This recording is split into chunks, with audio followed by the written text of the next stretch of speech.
Well, here we go, everyone. It is day one of May 1st, 2024. This is episode number 152 of Material Issues. I'm over here where it's early evening in South Jersey. I'm Mark Hershberger of Pop Detective Records. Joining me from all the way over there, which would be the left coast, my good friend David Bash, president of the International Pop Overthrow Festival, just finished up in Chicago. So he's a little Chicago weary. Good to see you, David. How the heck Good are to you? see you too, Mark. Yeah, IPO takes a hell of a lot out of me. I mean, it mainly because it's a battle between adrenaline and serotonin, and you're just excited and tired at the same time.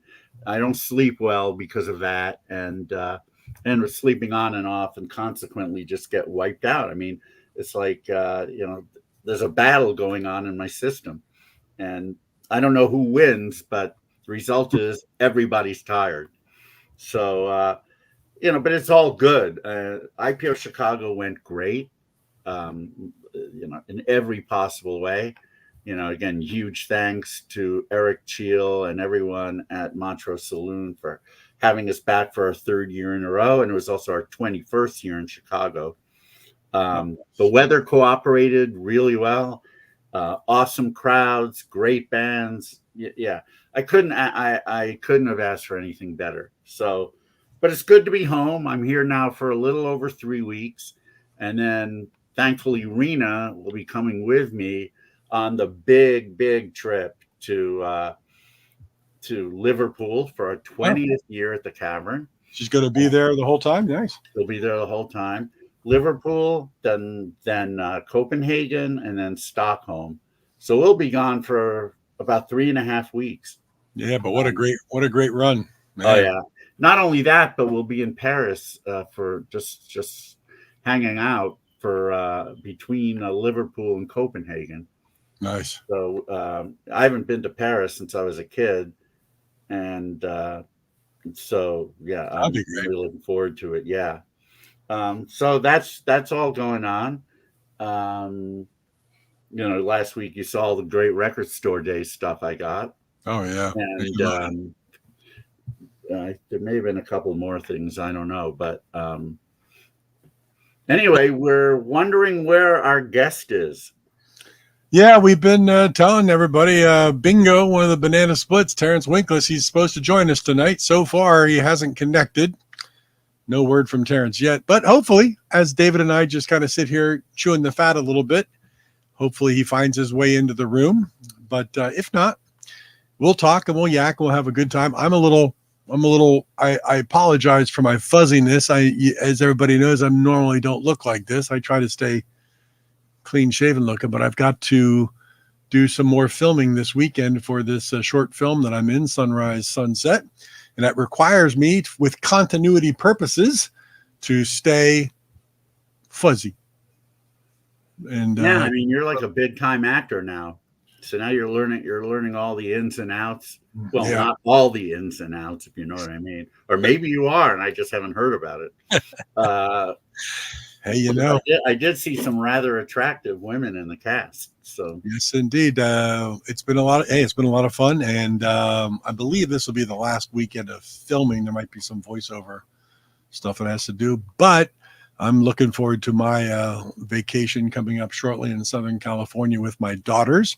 I've had to listen. I'm 62 years old, and I can still grow the Brady Bunch afro. That's all natural. That is not a wig.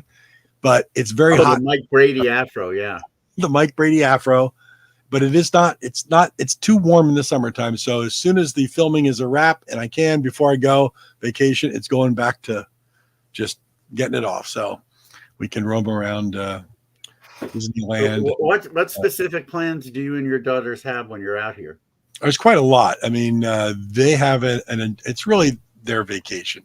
I've been out there before, and they've never seen Disneyland. My youngest works for Disney World, and a bucket list thing for her is to, of course, go to Disneyland and Disneyland Adventure, whatever that other park is. I don't know. So that's Monday and Tuesday. Saturday when we get there, because we get in bright and early. It's a very early flight. We get in at 8:30 a.m. Your time. We're going to spend the first day going to our Airbnb in Playa del Rey, which is down on the beach, and that's our central point. And then we're gonna drive up Pacific Coast Highway and do everything kind of within. Oh, there you go, John Borak, your son. Can he get us? And can't get us into Club 33. That's something I'd love to do, but nobody seems to be a member there because it's too expensive. But that's cool. He works for Disneyland. We're going to be there on that Monday and Tuesday. Thursday night, I know we have passes. Someone got us into the Magic Castle. That's kind of neat. I have to go through the whole agenda with Hannah when she's up here now. She'll come visit this week and we can go through it all. But they've got everything. Paramount Studios tour. Of course, they want to see the Hollywood sign. You do that little thing. Beverly Hills, Rodeo Drive, all the very touristy stuff. Obviously, he can get you to the park. He can get you in the parking garage for $20. Or is he pocketing this, John? No, actually, Leah, that works for Disney World, we get into the parks and the parking, everything free. Maybe 30. I'll give you 33 and we'll call it even. Yeah. But so free admission to everything for us because Leah works for Disney, which is kind of cool.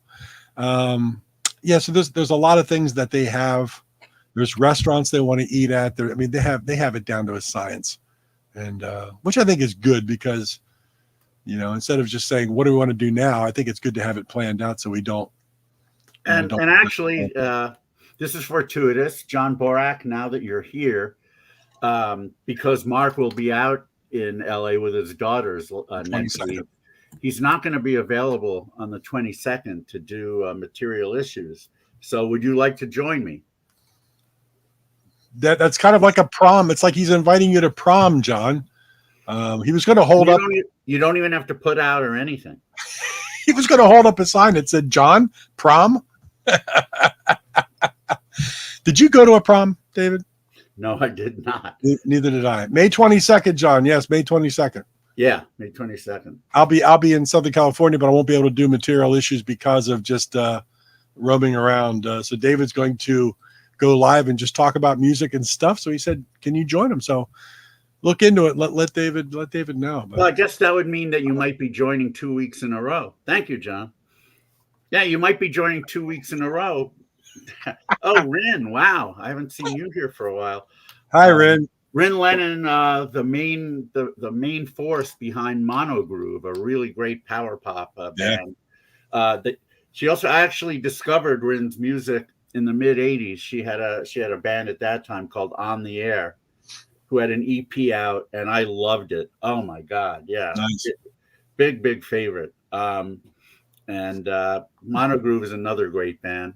And Rin also, she loves the videos that I post from IPO. Nice. Well, when you're at IPO Liverpool, David's going to be live from backstage and sometimes front stage. It was great last year. He had interviews with some bands live in the dressing room at IPO Liverpool behind the stage at Cavern. It was great. Yeah. So John, if you want to join again the following week, that's when we'll be doing. That's right. Liverpool. Yeah, that'd be great, John, if you could join during the Liverpool thing. Join Mark, but. So I'm the manager of the Cavern, John Keats, last year told me that they were planning on doing something special for the 20th. I'm hoping, and I said this to him already, so I can say it out loud. I'm hoping they're going to put International Pop Overthrow on the Cavern Wall of Fame. I'm hoping, but I'm not holding my breath because it's virtually all musicians that are on there.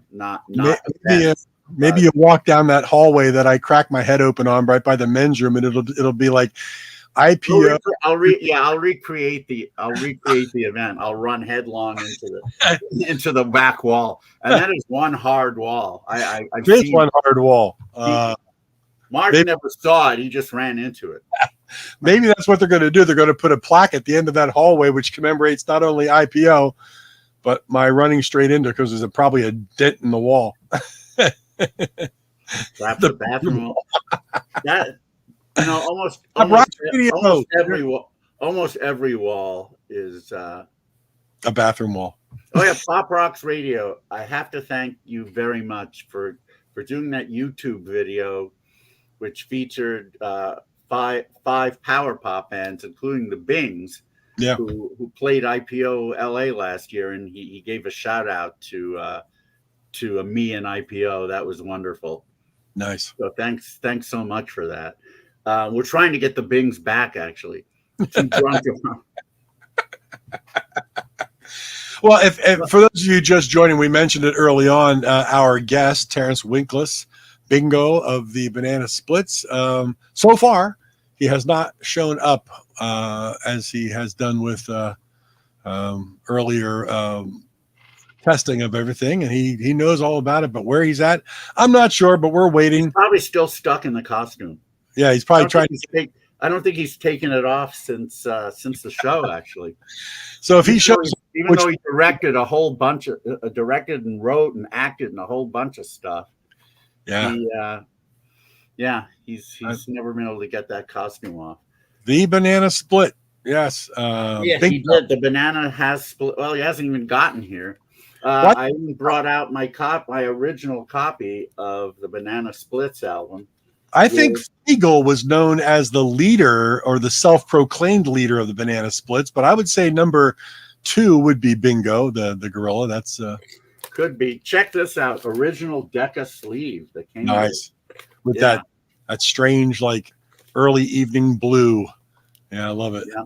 So hopefully he shows up. Yeah, if he shows up, bring him right into the room. But we'll see. I mean, sometimes this happens. It could be a connection problem. It could be something else happened that we just don't know because we are not on his emergency contact list. So hopefully everything's all right. But he's not here yet. If he gets here, we'll bring him into the room. But outside of that, we're just talking about. We do apologize. Don't leave. Don't leave. Well, it is what it is. We got great stuff coming up. As I said, behind the scenes interviews at IPO Liverpool has been fun for the last couple of years. Last year was really cool. So that'll be great. We'll have a good time with that. But stick around. This is episode number 152. I have a hard time believing that we've done 151 episodes in the past already, which is mind-boggling. Almost iconic, John. It's almost iconic. 150. We've had some great guests, and again, when I say great guests, I don't necessarily mean, I'm not necessarily referring to their stature, but more like how they were, how enthusiastic they were, how into it they were. Yeah. I mean, and again, some of the people are just so shocked that anyone remembers them later on. Oh, pork chops and apple sauce. Pork chops, apple sauce. I couldn't find my Banana Split shirt, but David and I were discussing it's probably a good thing because we'd look a little odd both wearing Banana Splits t-shirts. So I'm glad he found his. I don't know where mine is, but I went like with era specific almost. You're very close. Pork chops and apple sauce. See, here's something I don't know if I ever mentioned this on the show, but when I was a kid watching the Brady Bunch, I lived in New York, and all of our streets had addresses from 1 to whatever. Usually if it was a long street, maybe a couple hundred or whatever. Yeah. Or even possibly into 1,000. So meanwhile, I'm watching the addresses on the Brady Bunch, and they're all in the 10,000s. And, my 11-year-old logic is thinking, wow, they've got really long streets in California, don't they? So of course, I'm looking at the state on the map, and I say, well, that makes sense. That makes sense. The streets are going from like the bottom of it all the way to the top. Like, how in the world are they getting 10,000 numbers? It doesn't occur to you as a kid that maybe the streets start with 10,000, which a lot of them do. But like, wow, what long streets. As a kid, I took so many things literally. Like, there's that one episode with Greg and where he meets Don Drysdale and he thinks he's going to become a major league pitcher. And he's talking about Drysdale to his parents, and he says, it's all here in this baseball encyclopedia. And I'm looking at the book he sold, and I'm saying, wait a minute. what baseball encyclopedia is this? I don't have it. I need it. You know, it doesn't occur to me that it's just some random book that they had at the studio. Right. I had the Macmillan, and this one was obviously not the Macmillan. It's like, where can I get that? Of course, there's no way to even try to search for the information at that point. Yeah. It took me years to figure out that it was just some random book.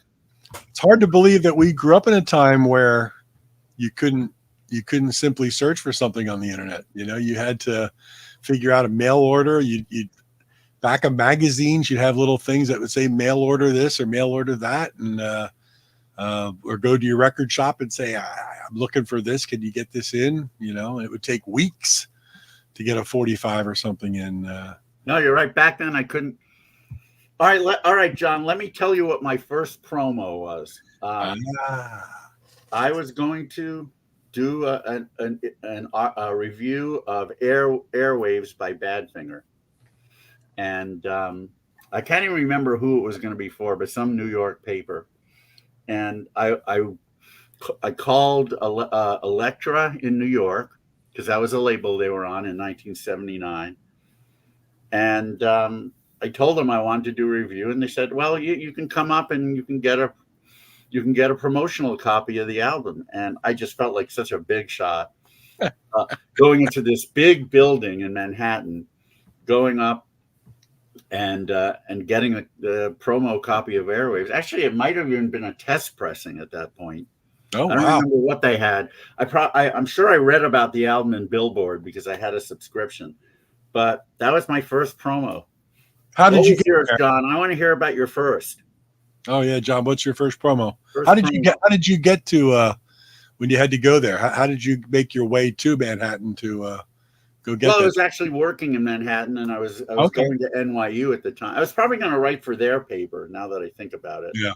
I don't know why it fell through. Maybe I chickened out. But as a journalism student, you know, I had an in to their paper. Right. Yeah. So I probably just took the subway up to from NYU to the Warner Elektra Atlantic building. Right. Yeah. But man, I just felt so cool. Hey, for anybody just joining us again, we're waiting for our guest. Sammy went to NYU for 3 years. That's a real inside joke that Mark and I will get, but probably nobody else, except our guest. Oh, there he is. Jordan, I don't know if you remember. Our guest Fred C. Harris would have gotten it too. Oh yeah. I don't know if you remember, Jordan. A long time ago, I think it was on the oddities list. Maybe we were talking about. You know, that was when I started writing heavily, and I was always wanting to get promos, and you and John were making fun of me for it. You actually did post something saying he's anti-Curly, but he's pro-Mo. Like, everybody was laughing at that. I don't know if you remember having done that, Jordan, but you did. Yeah. And I still bring that up every now and then.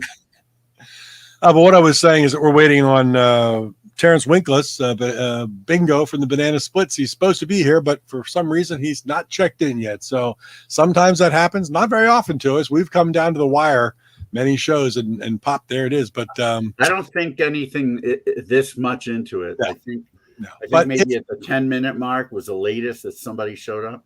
Oh, Jordan does remember. Okay. If he shows up, hopefully he will.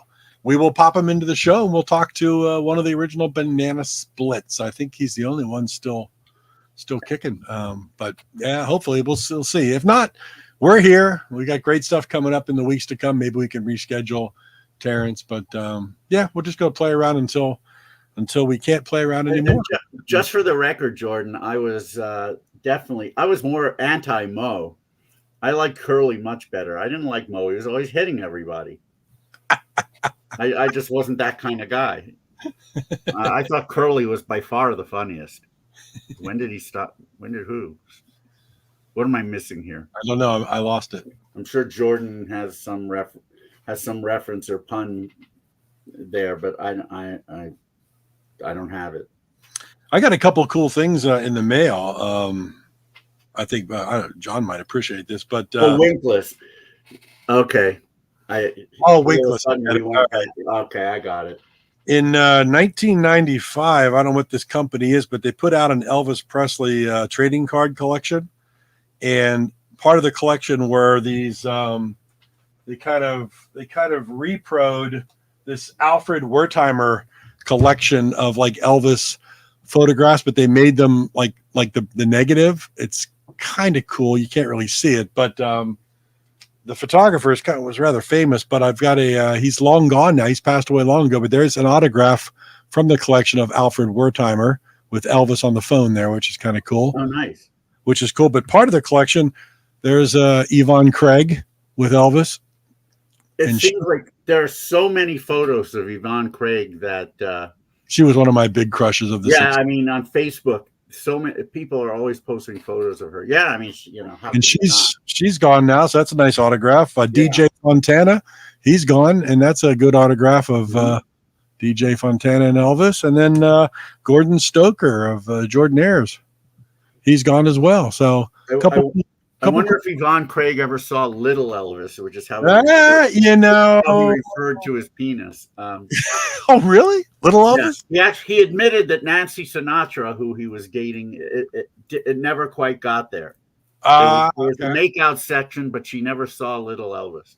Never saw Little Elvis. I'm gonna go and get a couple of things I got from my trip to Chicago. I wonder what he did call Little Elvis. Did he actually call it Little E or Little P? Called it Little Elvis. Did he call it Little Elvis? I have a card of Yvonne's dad, Roger.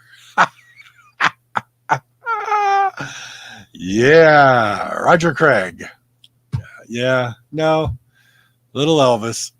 I mean, it's hard to believe Elvis passed away at age 42. He looked like he was about 74. Man, it must have been a rough life. Must have been a rough. David, if anybody's watching, David has had to go let the pool guy in. That's what he calls it, to clean the pool. It's a pool that rotates counterclockwise in Australia.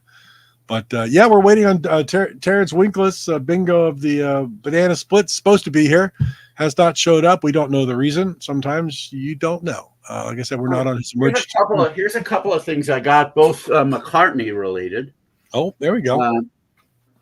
First one, I've always wanted one of these, and I finally went for it at Reckless Records, right next door to the hotel I was staying at. Oh, Rabbi Saul, yes. Yes, a sealed copy of the MoFi version of Rubber Soul. Look at that. I'm deciding whether or not I should open it.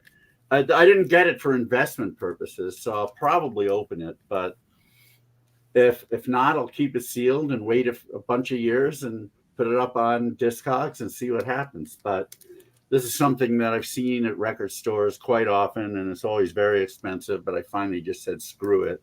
You know what's great? The photo of that album is fantastic, and just the what's it called? The font used for Rubber Soul in the corner is just it's just right on. That's just very cool. It is awesome.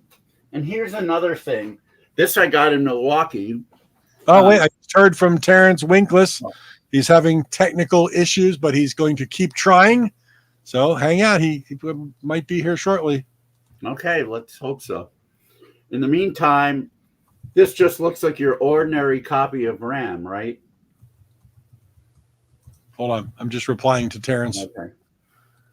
It does look like your ordinary copy of RAM. However, this is, and I had forgotten this even came out this way. If you look at the spine, I don't know if you can see, it's a Columbia Records version of it. When they went, I guess when the catalog was sold, they went Columbia. So yes, nice. Columbia Records pressing of RAM. Like I said, I don't know if I ever knew about this. Maybe I did and forgot, but it was so cool to see it. So I had to pick it up. Where'd you find that? I found that at Irving Park Records. My friend Terry Hackbars from Trolley's store in Milwaukee. Nice. So yeah, I just love that. I love that Columbia artwork on the spine on a Ram album. John, do you have a copy of this? It's not. I don't know how. John. Not too many. Ha ha. I'm. Yeah. Dear boy, that was a good joke. That was a good one. So yeah, so the update is I just got contacted by Terence Winkless. He's trying to get in. He's having technical difficulties, which could be internet problems. Who knows? But if he gets here, we'll get him in, and we will have Bingo from the Banana Splits joining us live here on Material Issues. But hey, it wouldn't be Material Issues without some material issues. So there you go. Right? We named it appropriately. But yeah, that's cool. So I got a couple things like that in that we discussed. I did get the See You on Love Street package, which is a wonderful box. That is a great one. I bet if Brian Albright is still here, I bet he has that. So good. Yeah, so good. Got that at his store, Twist and Shout. Good evening, Andy.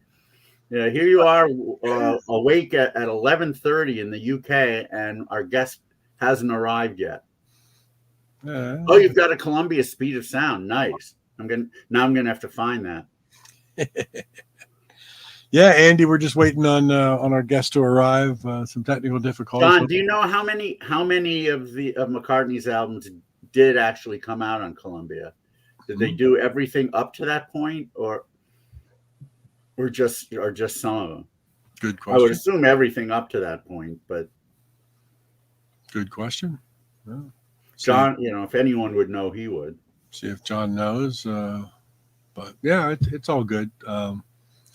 Great day here in South Jersey. We've had some really nice weather. We've been enjoying that. Ches has been having a blast. But it's really good. I'm feeling better. Got over all my illnesses and kidney stuff. Splits or nits. Well, I'll tell you this much. I prefer the first Nits album, which is very rare and I don't own, to the Banana Splits album. There are probably other Nits albums I prefer to it, but there are definitely others that are so out there that I would prefer the Splits. We were discussing earlier. Hopefully, we can discuss with Terence. If not, we'll mention it later. But there were some big time people that contributed to the Banana Splits album. Yeah, hopefully we'll get him on there so we can talk about that. But he may not even know much about the actual album and the soundtrack. So yeah, there's one person who wrote one of the songs on the album that you might be surprised at until you actually know a little bit about his history. Mm-hmm. But if you only know about his heyday, then you would be very surprised that he wrote something on here. Yeah, that's a great cover band, the Bananarama Splits. They're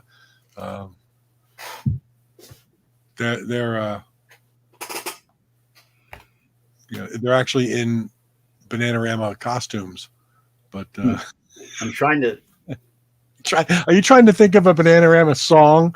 I'm trying to think of a Bananarama song that I can riff off of. All right, how many Bananarama songs can we actually mention? All I got is "Cruel Summer." Well, there's certainly "Shy Boy" and "Cheers" then, and Robert De Niro's "Waiting." Oh, Robert De Niro's, yeah, which is a song that I really love, and "Cheers" then, I love that one too. I don't think I actually heard their music. I was just staring at Karen Woodward the whole time. Is that her name? Yeah, she is definitely the cutest of the three. I mean, they're all attractive. It was really yeah, he was really saying something. Good one, John. Yeah, they were. It ain't what you do, it's the way that you do it. That's another Banana Splits. Oh my. I mean another Bananarama. That was a Banana Split song, I believe. Yeah. Yeah.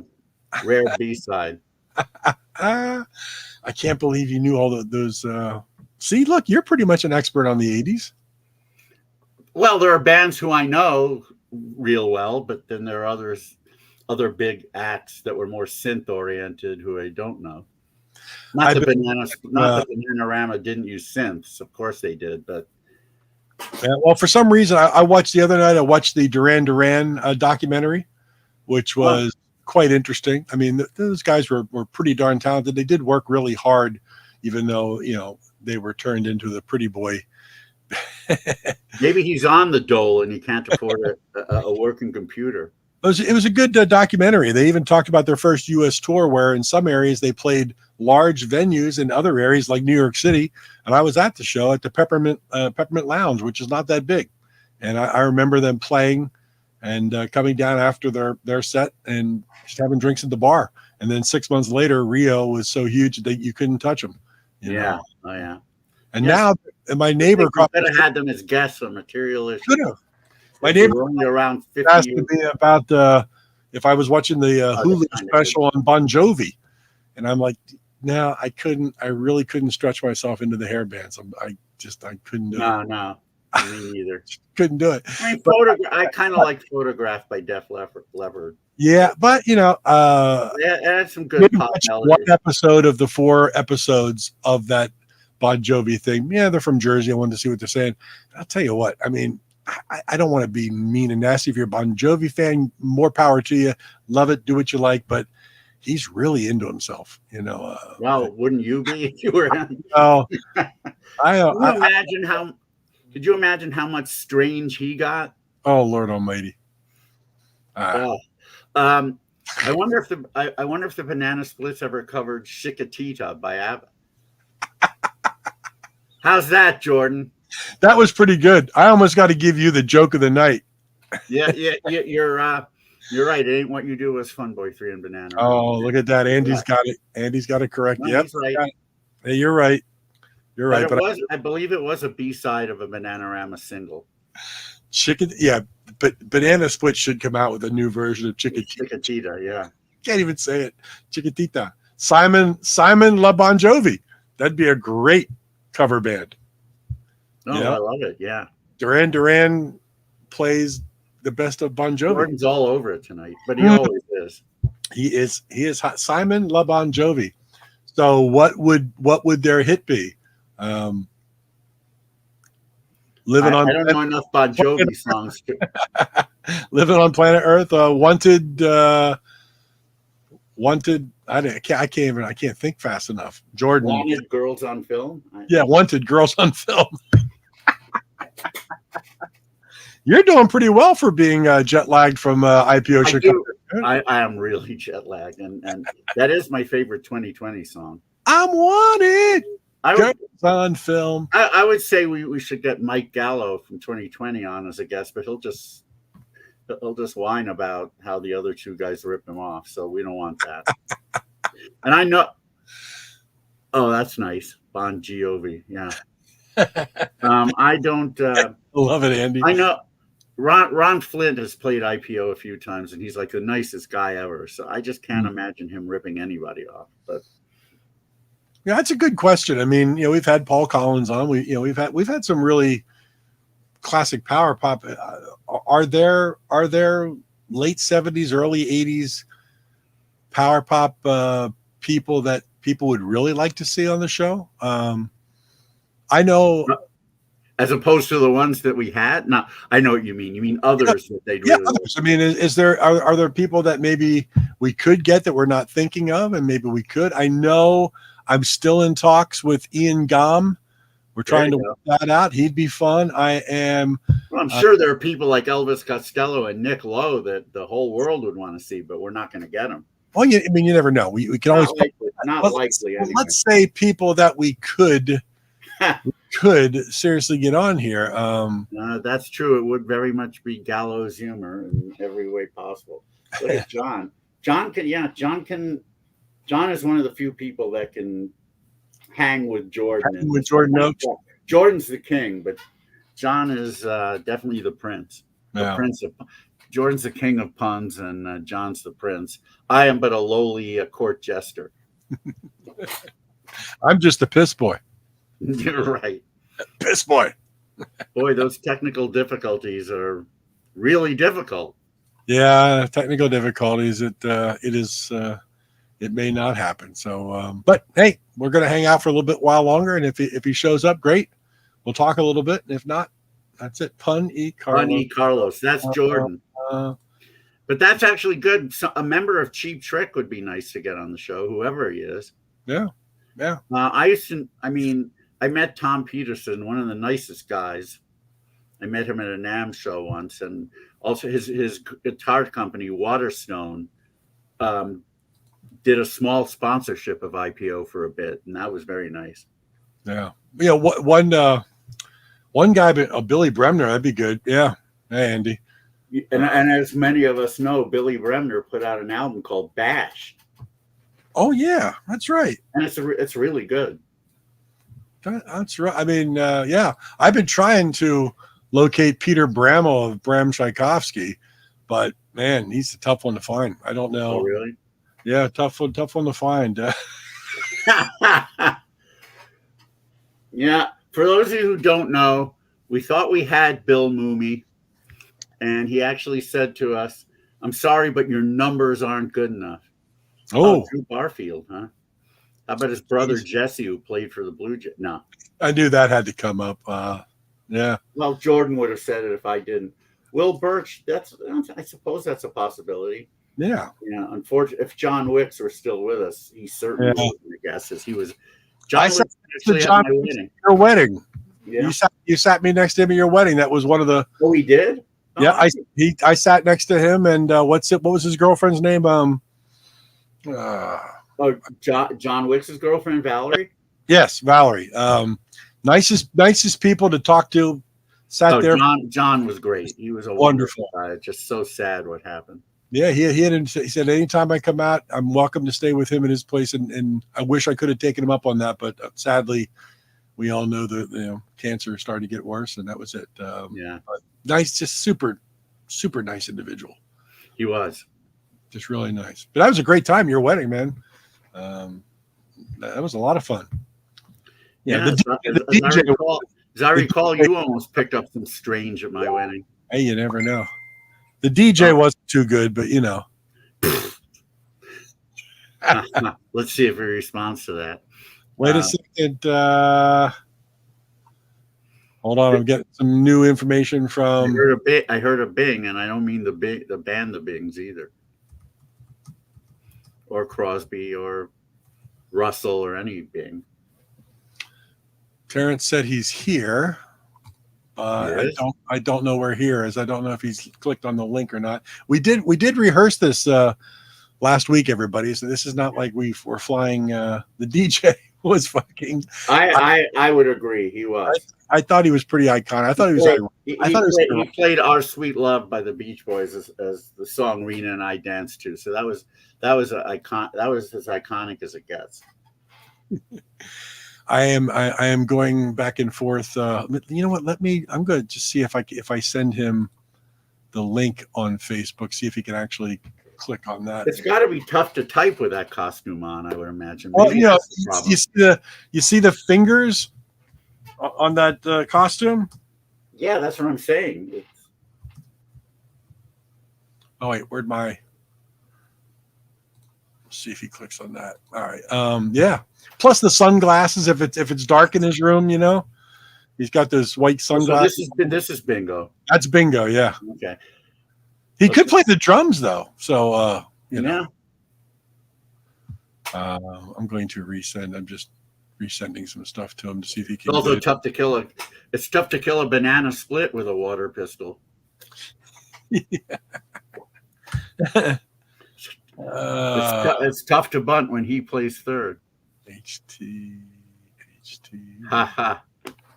Jordan again.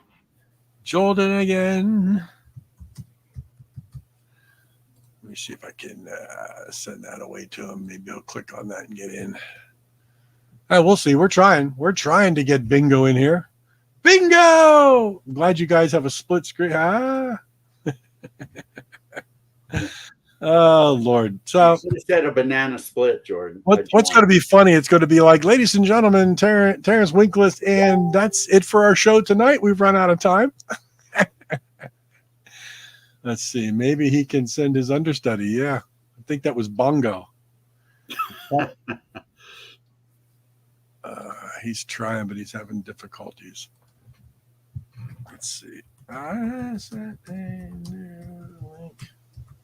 Oh, nice. Meanwhile, I've got the Yankees-Orioles game in the background, and looks like Soto just got a hit. Boy, he's become my favorite player so quickly.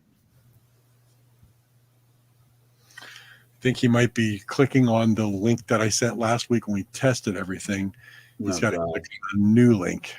I'm trying to get him to understand that, but we'll see. Hey, we roll the dice sometimes. I sent a new link. Yeah. Unfortunately, this time it might be no dice. No, who sang No Dice? That's the album title, but Moon Martin. Moon Martin sang.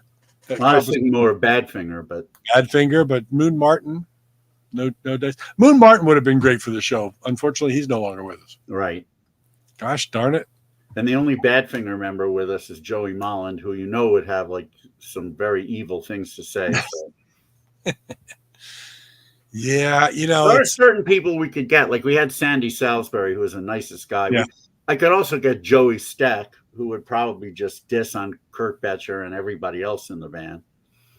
So that's Maybe it would be fun. We just sit here listening. I would not like that. I don't want people dissing on anybody.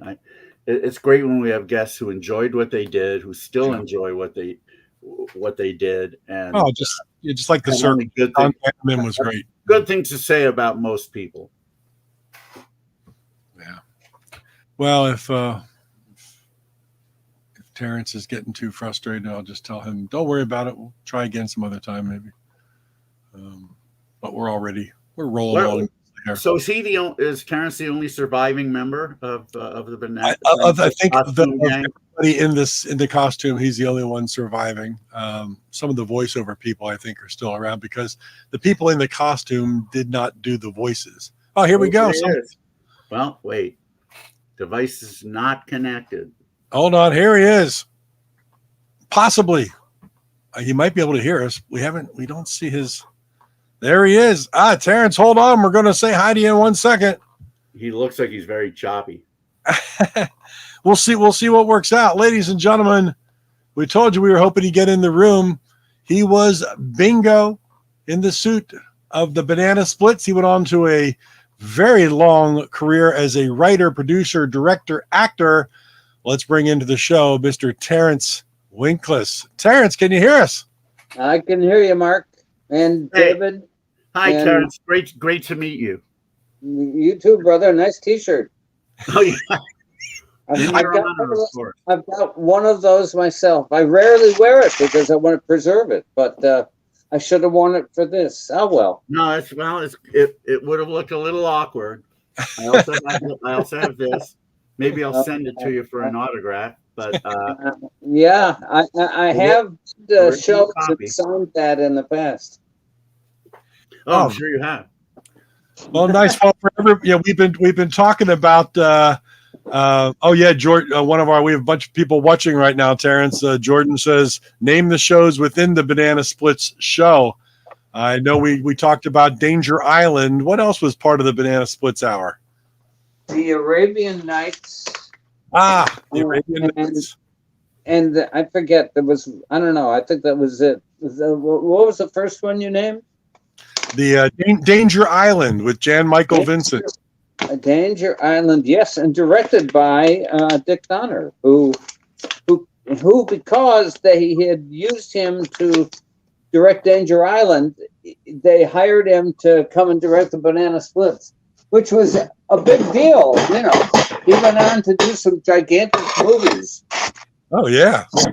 I was writing a script at Warner Brothers back in the day, and I saw him, and I was able to walk up to him and say, "You won't remember, but you directed the Banana Splits." And the best thing about Dick Donner, at least from my point of view at the time, was he had a huge laugh, and nothing spurred you on in the suits and through the heat of those suits.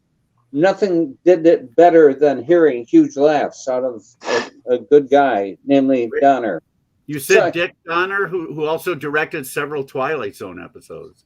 Yeah, that sounds right. Yeah, that makes sense. He did a lot of that small TV back in the day. Oh, wow. Mark, we need to get some. They're about 10% of the Twilight Zone actors are still with us. There we go. We need to get one of those. That would be an interesting talk as well. But Terrence, We'll forgive me while I make my lunch. I hadn't got That around. did look like turkey breast. Turkey breast. That's what it was. That's what it was. Well, Terrence, what led up to you actually becoming part of the Banana Splits? Were you acting as a child or into high school prior to doing this, or what was the genesis of it? The terrible truth is, it's the ultimate in nepotism.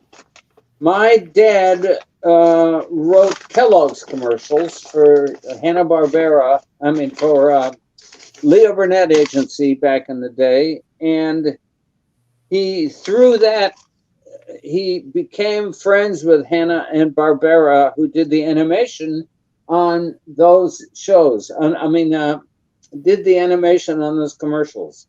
So when he learned that Hanna and Barbera were going to do this show with these live action characters, he said, "I've got just the guys to be in the suits," and he meant me and my two brothers.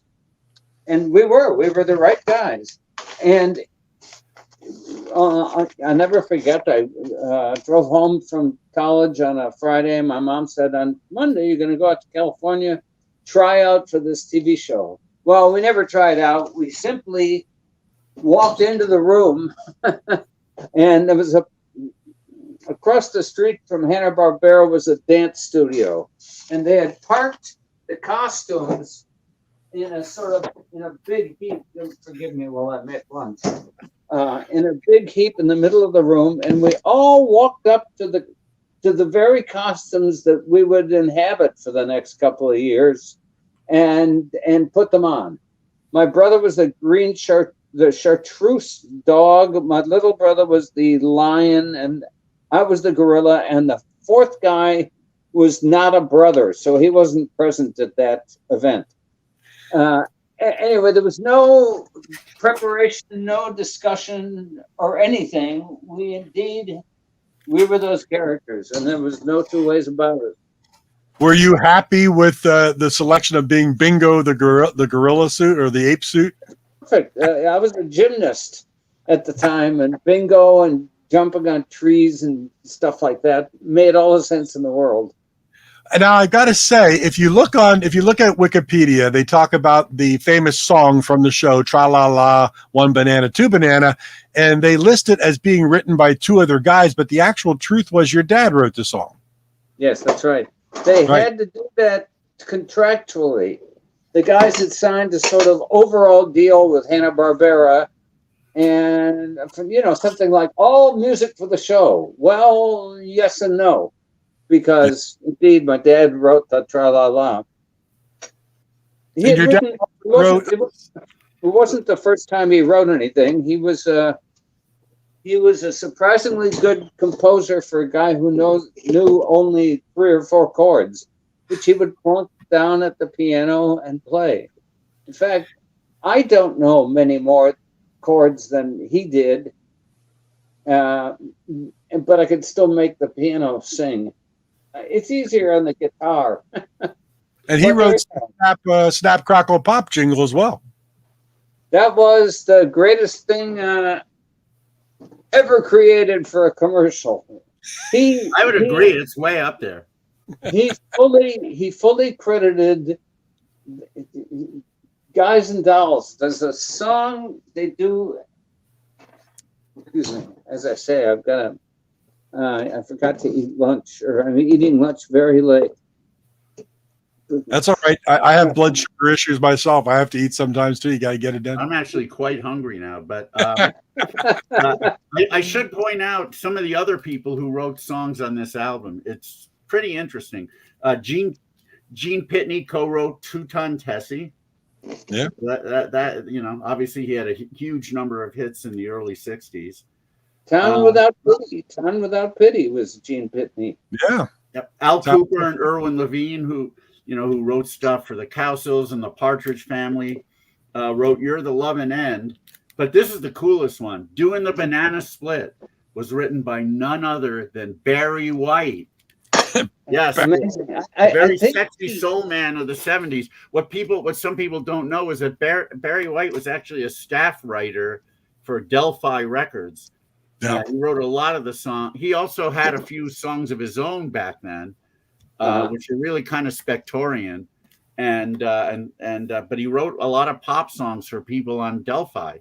So Barry knew how to write a pop song for sure. Yeah. God damn it, what's it called? My dad credited at the beginning of Guys and Dolls, the three guys. I can't remember what it's called. There's a song at the beginning of Guys and Dolls where the guys who every day, including God, everybody's escaping my brain right now. Who's the Stubby K sang in that trio. Something. God damn it! Can't remember the name. I don't remember either. Yeah, I'm looking. Bushel and a Peck. No, at the very top of the show, they came out and they sang the song "Equipoise." Anybody here? Anyone listening know what song Terence is talking about? I wish I mean, I'm trying to look and see what starts off the. I got the horse right here, and the ball right there, and there's a guy that says if the weather's clear, can do. Oh yeah, okay. That's the song. Yeah, I got the horse right here. Yeah. Oh, is that the name of it? I got the horse right here. That's the title of the song. It starts it right off. I got the horse right here. Yeah. And of course, that song was turned into a gold medal flour commercial. Yeah. Eventually. Absolutely. Well, my dad was heavily influenced by the way they did the 3-part harmony on that song, and that's why I bring it up. Oh, cool. Terence, how are you enjoying Vancouver? Because I live in LA, but it's one of my favorite cities in the world. So I was in LA for 34 years, and the opportunity to move up here came up, and I'm glad I did it. It's a splendid place. I do miss the weather in LA at times. Sure. And I'm sure I would not miss the snow if I left Vancouver. But I grew up in snow, so it's not that big a deal. It's not that bad. I grew up in New York State, so I've seen a lot of snow. But the snow in Vancouver is not too bad. No, it's nothing as severe as Chicago. No, and I was just there actually. Not that we had any snow, thankfully, but you were where? New York? I was in Chicago. I run a music festival, and we just did our Chicago leg of it. And in fact, we're going to be in Vancouver at the end of August. So hopefully, you and I can meet up. That'd be great. That'd be nice. Yeah, I'm here. I'm available. It's the costumes for the Banana Splits. That was Sid and Marty Krofft. Very famous for their HR stuff outfits that they made. So right. Were they an uncomfortable thing to move around in? And did you have to drive the banana buggies in that suit? Was that you driving the banana buggy? Ironically, now that I've directed a lot of stuff, I look back and go, why did they have us in the fucking banana buggies? Excuse my French. But why put the high-paid SAG actors in the banana buggies, tipping them over and God knows what? It was insane, an insane move on their part. They did hire guys to be in the suits. I think they had to, deal with the unions. So they hired these old guys, young now compared to what I am now. But there were guys in there, I don't know, 40 or 50. I don't know. They were SAG, Screen Actors Guild extras. I think it was contractual, as I say, that they had to hire those guys. Yeah. And they did. They never did anything. They never had anything to do. But what was the process when you were in those suits? Because the voices were not yours; they were voiceover actors. How were you reacting, or how were you acting in a scene, or was there really much to do except be told to jump around and just goof off, and then let the voice actors do things? Well, how did that work?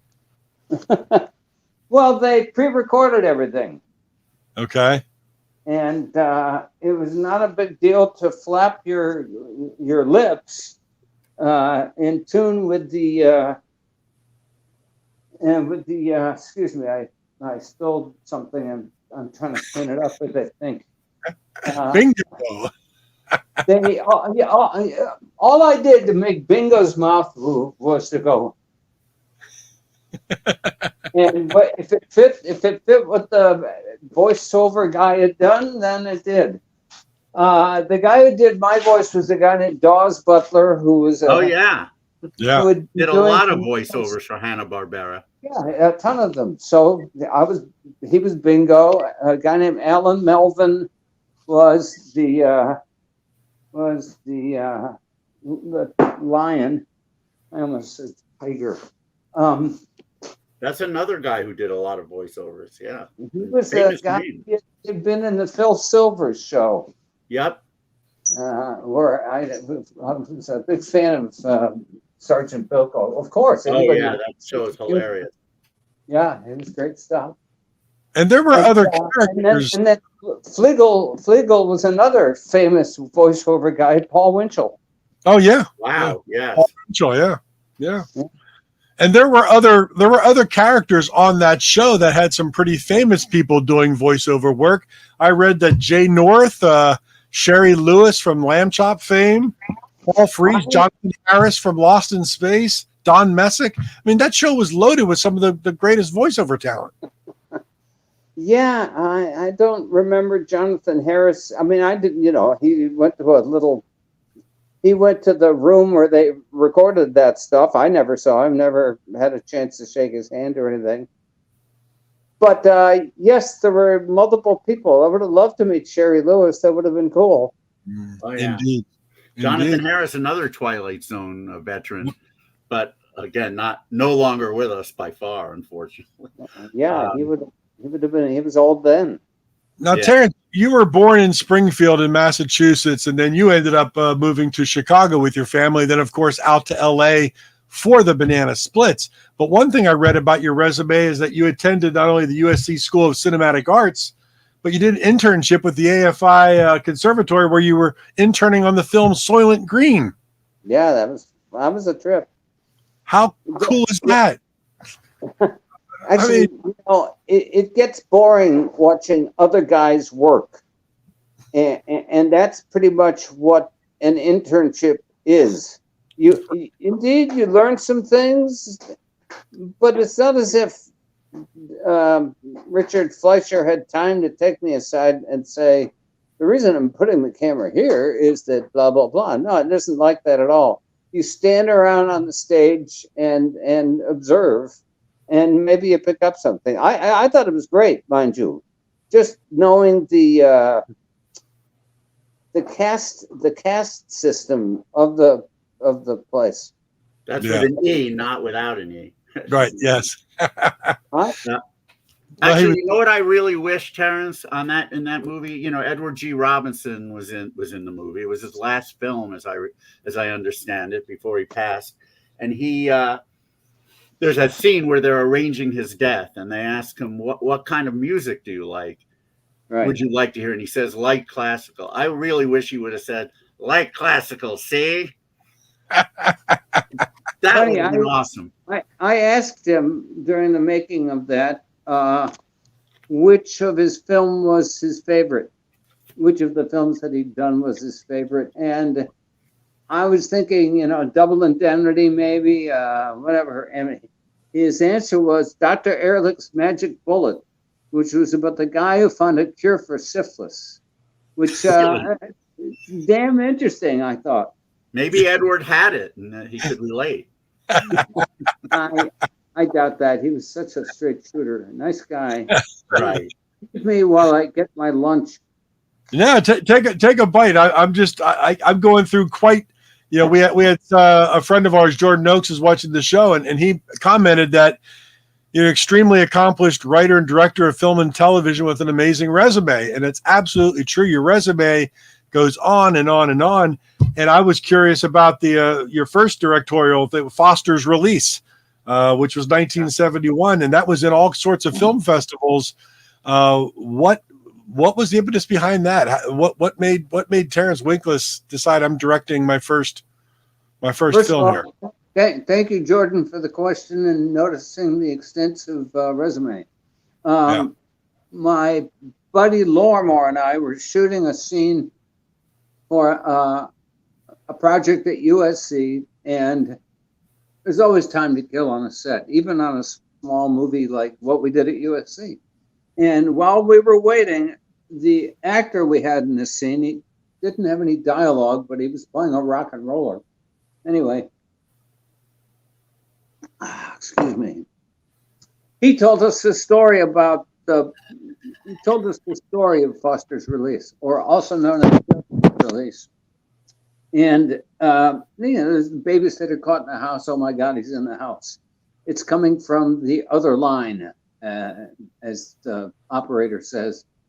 And indeed, that sounded like a good idea for a movie. And how many times has it been done since then? A lot is the answer.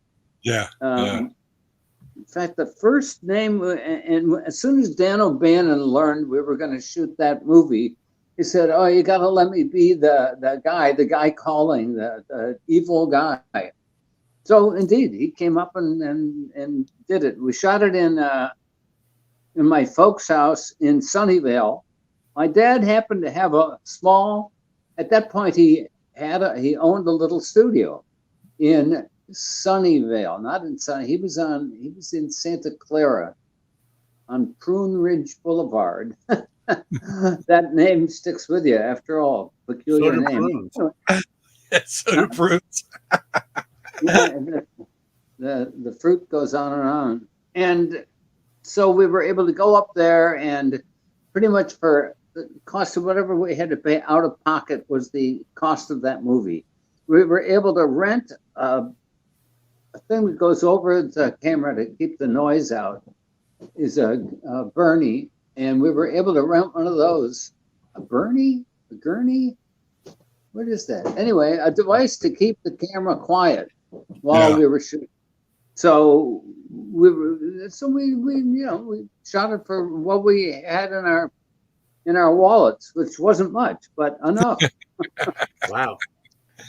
And I know you went on to do so much work in film and TV, but very much in the horror genre, or adjacent to it, so to speak. But The Howling is well known. The Nest is well known. What attracted you to that genre? What was it? Just things that you learned along the way, and you were good at that? The Babysitter movie was a sort of horror movie.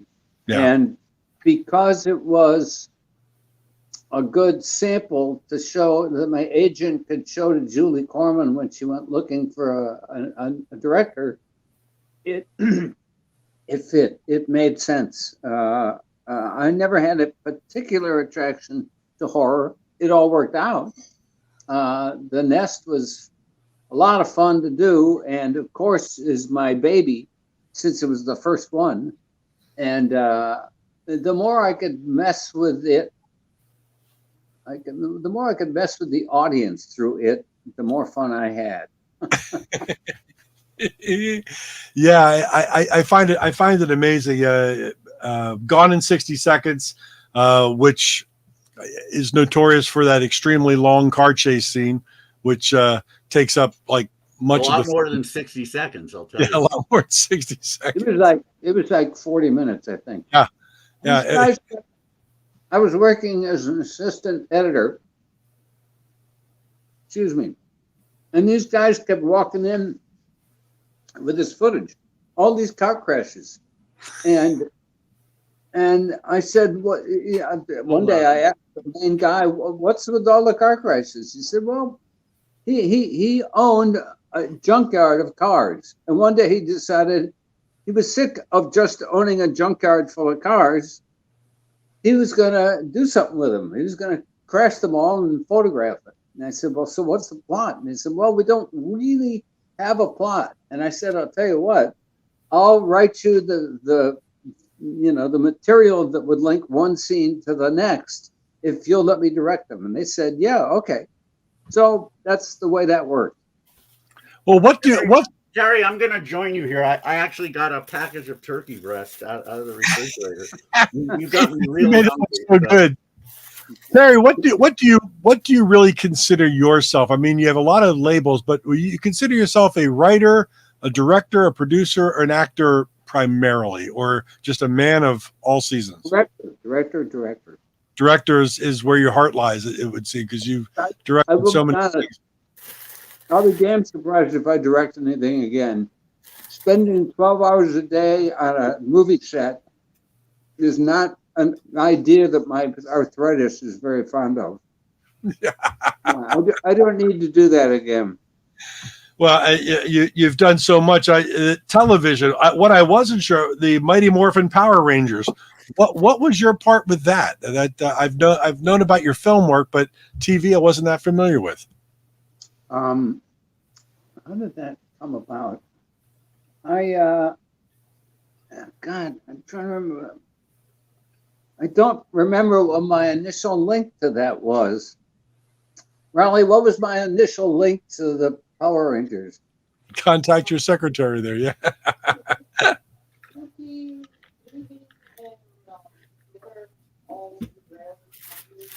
Yeah, but why? How did that come about? I'm asking my wife, who possesses most of my brain, and neither one of us can come up with what the linkage was. Should I let the cat out? Okay. And well, you also worked for a number of years on Pacific Blue too. Yes, that was the most fun. The Power Rangers was also great fun. The hard part was keeping track of them. Mm-hmm. Yeah. Also, the Japanese show did the same thing that the American show did. That is to say, it would give you these characters and they would jump around and morph into things and like that. But then they'd switch them out after 3 or 4 years, which was a smart move. Keep the audience interested. Oh boy, new characters. And then, and so they did. That's what they did. They kept bringing in new kids. They would fly to Japan, and I forget how I wound up on that show. It was not my agent. Anyway, doesn't matter. It's all Terry, good. Terry, I have a quote from you. I wanted to read because I find this phenomenon happening quite a bit on television, especially. It says, when you're behind, get actors to speak faster. And,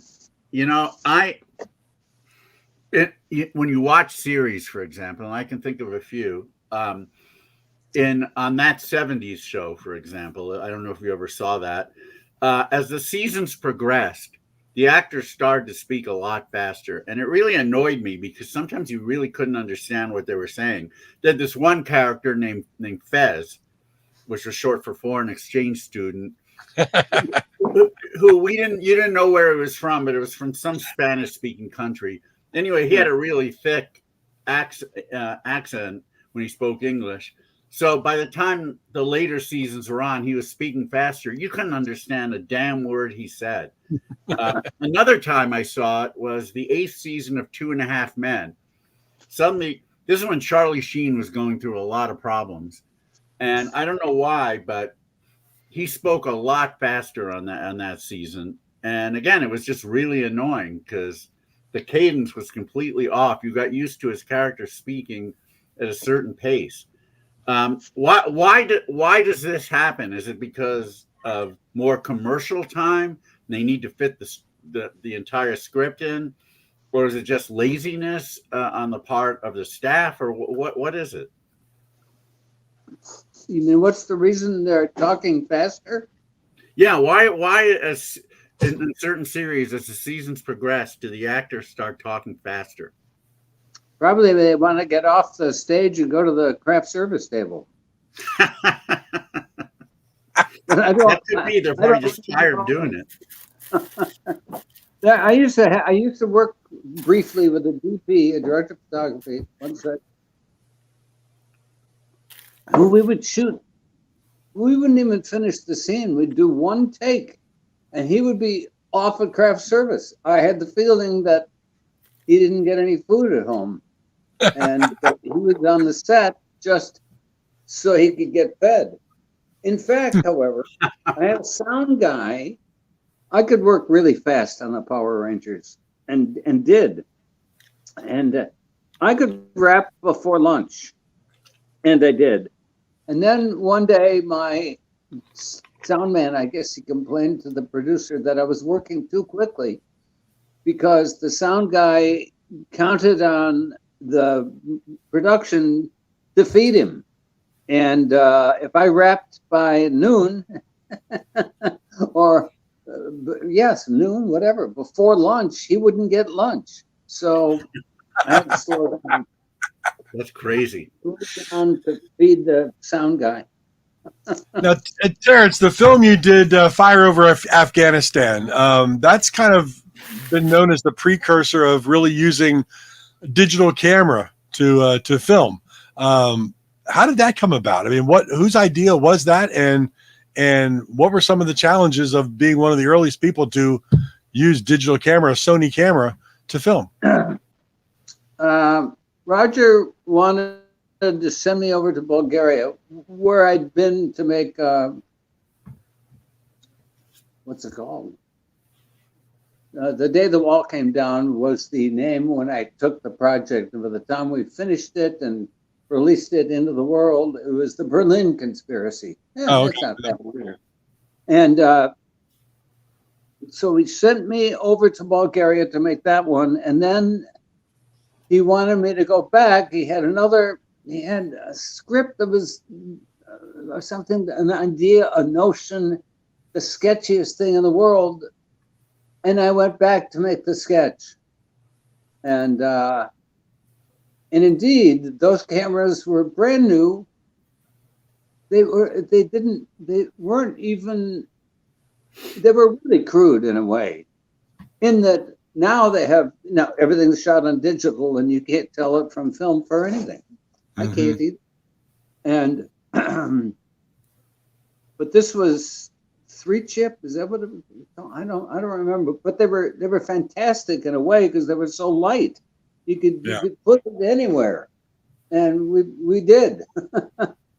And so that was the genesis of using those cameras. For me, it was the genesis. Now, as a director, and you've directed so much in film and television, but just from a director standpoint, as you said, that's kind of what you would say you're known for. What were some of your biggest? Yeah, what were some of your? It's what I always wanted to do, and that was my intention, was to be a director. As I say, I wouldn't do it now. I've been there, done that. Now, what were some of your biggest challenges as a director? What was it? Was it location? Was it the actors? Was it just the crew? What on your side of things would really drive you crazy? What were your challenges as a director? You mean on any particular film? On any particular film. I'm just kind of interested because I'm shooting a short film right now as an actor, and just watching what the director does. And I have very little experience with that, and seeing the challenges that a director has. So I'm just curious, on your point of view, was a really big challenge for you directorially?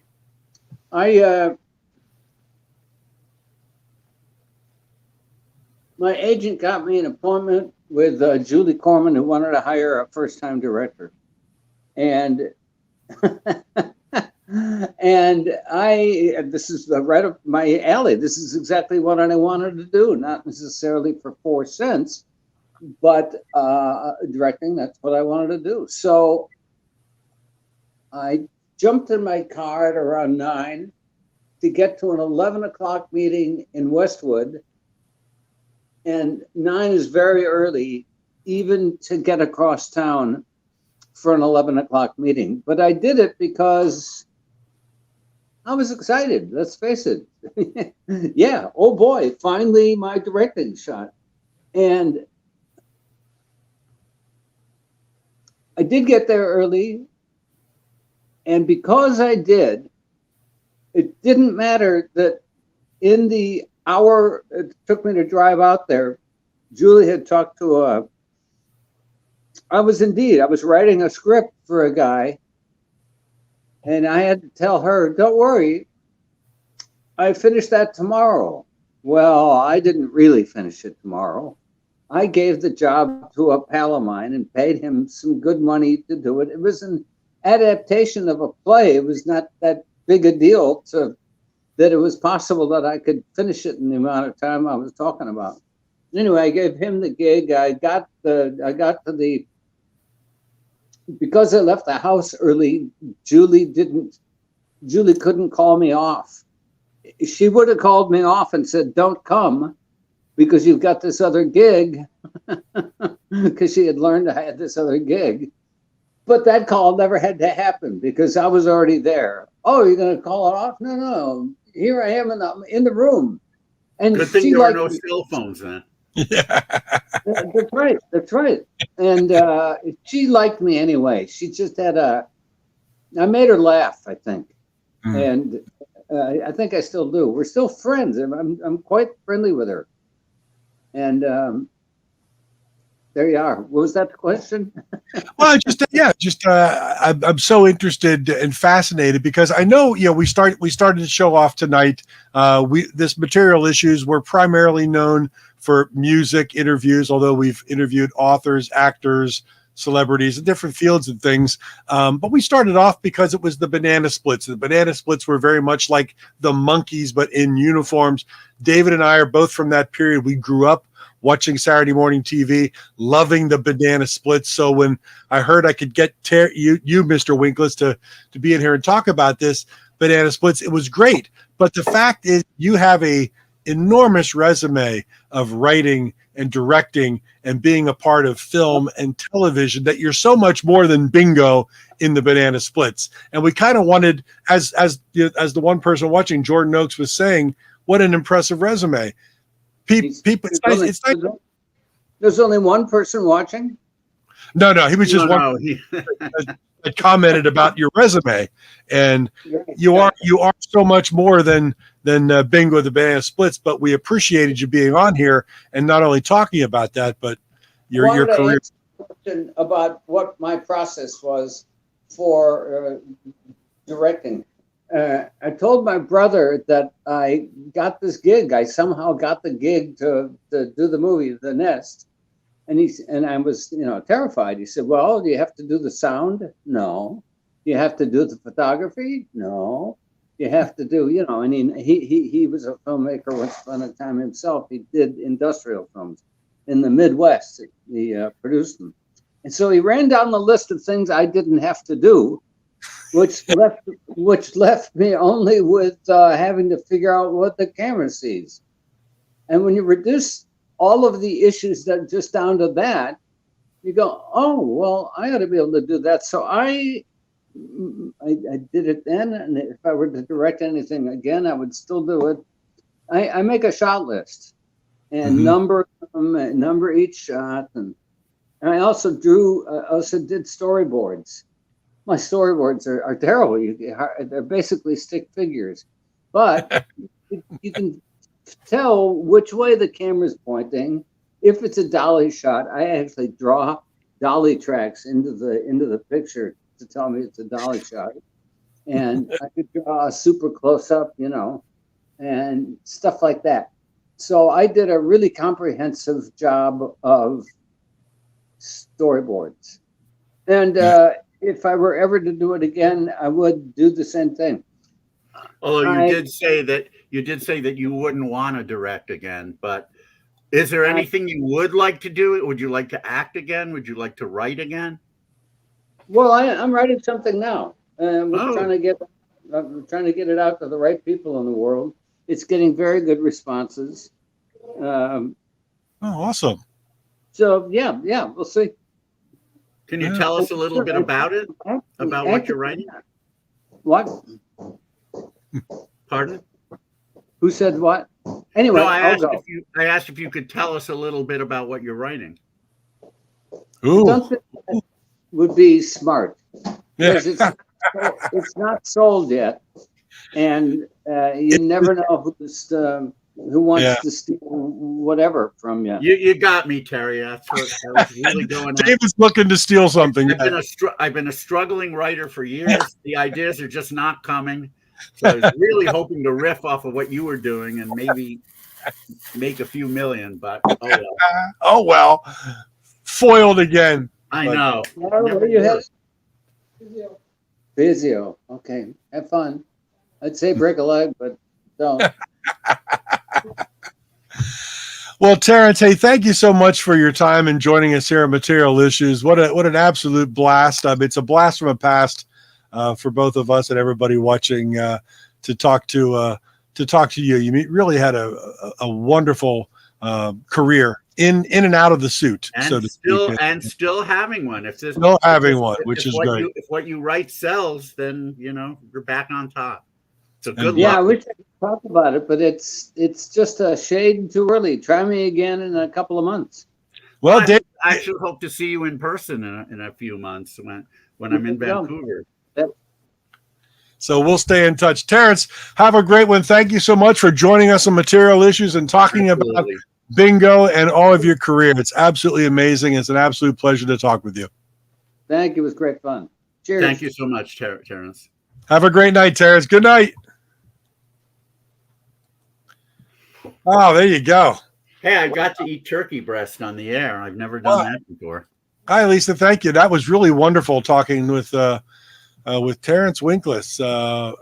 More than just bingo. I mean, he's had such a long career in film and television. But again, as I said, we grew up with bingo, the banana splits, and I never thought that in my wildest dreams that I'd be doing this show with you, David, and we'd be talking to one of the people inside the suit, which is just awesome. I mean, it just makes my head spin a little bit, the people we've been able to talk with on this show. So yeah, wonderful.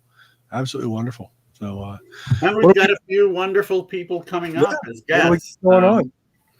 Well, as anyone who remembers last week's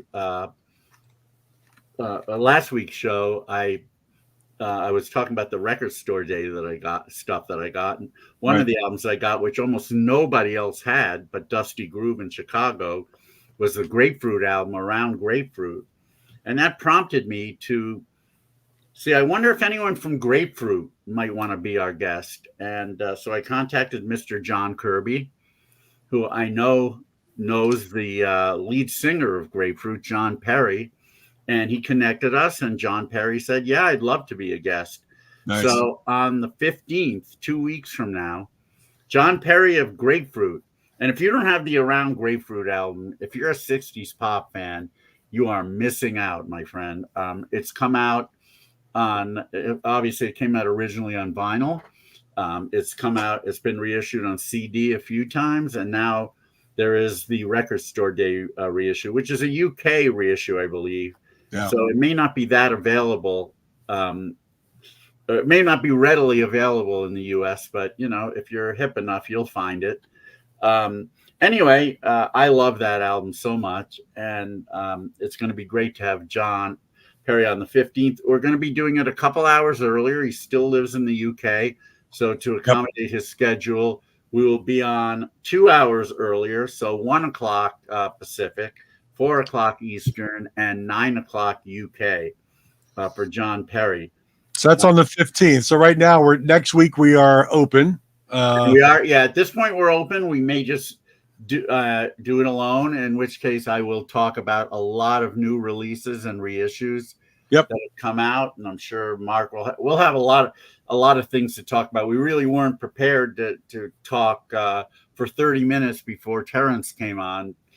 So we didn't really have subjects per se. So we did it. We winged it like we all did. But we'll have stuff to talk about next week if we don't get a guest. And so the 15th is John Perry. The 22nd will be me and John Borak waxing poetic about whatever we feel like. When you and John Borak get together and start waxing, That's always interesting. We'll be waxing on and waxing off.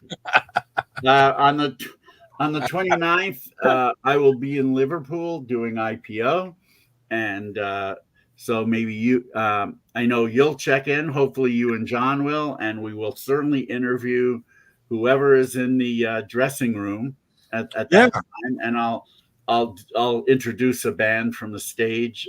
We did it last year. It was a lot of fun. Live from the cavern will be David Bash, and he'll be introducing people on stage and talking to people in the dressing room. It's a very cool thing to happen here on Material Issues. It really is. I mean, I love doing it. So put that down on your little weekly thing. That's the 29th, right? 29th? Wednesday, May 29th. Live from the it'll be 11 o'clock in the UK, and we will, of course, still be going on with bands at that point. So we'll have a few people to talk to. And then when is our friend Vivica on? Well, June 5th is open at the moment. You never know, that could change in a heartbeat. But then June 12th, we've got Vivica Sagastad on. She was on Pop Detective. She was on Sony in Norway. She's a Norwegian Grammy Award winner with the band Weld.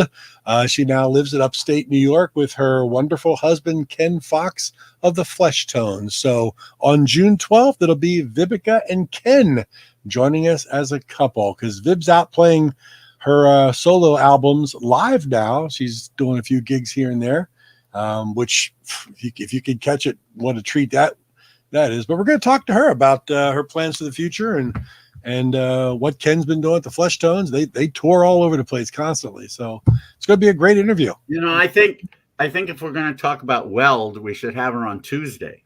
Yeah, it would be a Tuesday Weld. Yes. Dun, dun. There's something. Maybe we can get her on. I think she's still around, right? I think so. Tuesday That'd be quite a great guest, wouldn't it? That'd be great. Let me just type in Tuesday Weld and make sure before we weld any promises in place. She's 80 years old, but she is still with us. Tuesday Weld. Man, that'd be nice. Hey, Wednesday, Tuesday. What are you doing Saturday? That's Hanna-Barbera. That's what Fred yelled when Wednesday, Tuesday got off the plane. Yeah. And even though he said only a numbskull would show up for that, he did anyway. I love it. Yeah, so we got that going on. That takes us up to June 12th. And again, we've always got a lot of irons in the fire, so to speak. So you never know. That's why you got to subscribe here on Material Issues. Follow us here on YouTube or subscribe on the Facebook. Join the group, because David every Monday or Tuesday will send out a little blurb of what's coming up on Wednesday. We don't spam you. We just let you know what's happening at the last moment so you can tune in. But it's every Wednesday, 6 p.m. Eastern normally. Normally on the 15th, it will be earlier. 4 p.m. Eastern. But we'll let you know. We'll let you know. We always let you know what's going on and try to like tonight. You know, we didn't expect the technical problems, but hey, listen, we made it through. We got to talk to Terry Winkless. How cool was that? And we got to watch him eat. And we got to eat. And then David got hungry, and now eating jerky. And now I'm hungry, and I'm not anywhere near my refrigerator, but it will come to pass. Getting hungry, to quote the Beach Boys. Yes, it's all good.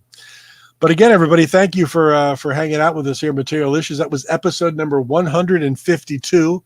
All 152 episodes are archived on Facebook and YouTube, materialissues.com. So make sure you subscribe over on YouTube. Tell all your friends about it. This is a great place to hang out on Wednesdays. Absolutely. We have a blast. But love to Rena, and love to Ches, and to Hannah and Leah. And I really do hope to meet you on sometime when you're out here.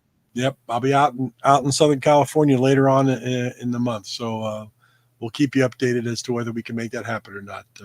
Right now, it's kind of all crazy. But everybody have a great night. We'll see you next week. Have a great rest of the week and weekend, and we'll see you next Wednesday. We'll have a good one. All right. Good night.